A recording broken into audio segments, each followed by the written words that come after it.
వైసీపీలో కీలక నేత మాజీ మంత్రి బొత్స సత్యనారాయణ ఇటీవల కాలంలో అస్వస్థతకు గురయ్యారు. ఆయన కొంతకాలం నుంచి తీవ్ర ఒత్తిడిలో ఉన్నారని, రాజకీయంగా కూడా ఆయన మీద పెద్ద బాధ్యతలు వైసీపీ అధినాయకత్వం పెట్టింది అని కూడా ప్రచారంలో ఉంది. వైసీపీ అసెంబ్లీకి వెళ్లడం లేదు. దాంతో శాసన మండలి వైసీపీకి కీలకంగా మారింది. అందుకే అనుభవం కలిగిన బొత్సకు ప్రధాన ప్రతిపక్ష నాయకుడిగా బాధ్యతలు అప్పగించారు అని అంటూ ఉన్నారు. ఆయన మీదనే మొత్తం ఆధారపడింది వైసీపీ అని చెప్పుకుంటూ వచ్చారు.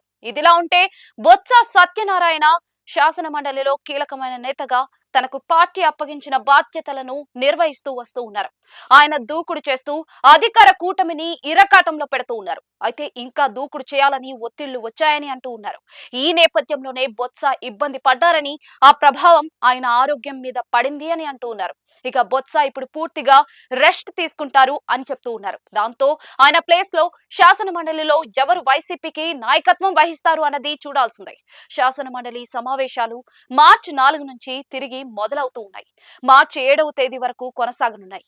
ఈ సమావేశాలకు బొత్స రాకపోవచ్చు అని అంటూ ఉన్నారు. మరోవైపు చూస్తే బొత్సను ఉభయ గోదావరి జిల్లాలకు రీజనల్ కోఆర్డినేటర్ గా పార్టీ గతంలో నియమించింది. తాజాగా పార్టీ జారీ చేసిన ఆదేశాల ప్రకారం చూస్తే బొత్సకు ఉమ్మడి తూర్పు గోదావరి జిల్లాను మాత్రమే ఉంచి ఉమ్మడి పశ్చిమ గోదావరి జిల్లాలకు రీజనల్ కోఆర్డినేటర్ గా మాజీ మంత్రి గుడివాడ అమర్నాథ్ కి బాధ్యతలు అప్పగించారు. దాంతో బొత్స మీద సగానికి సగం భారం తగ్గించారు అని అంటూ ఉన్నారు. ఇక ఉత్తరాంధ్ర జిల్లాల్లో కూడా బొత్స ప్రభావం గణనీయంగా ఉంది.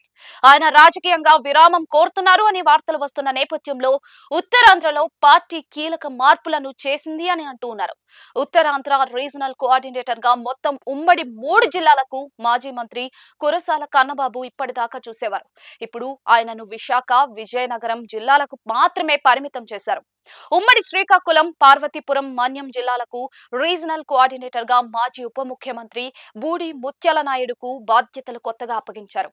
దాంతో ఉత్తరాంధ్రలో ఇక మీదట ఇద్దరు సీనియర్ నేతల పర్యవేక్షణ ఉంటుంది అని అంటూ ఉన్నారు.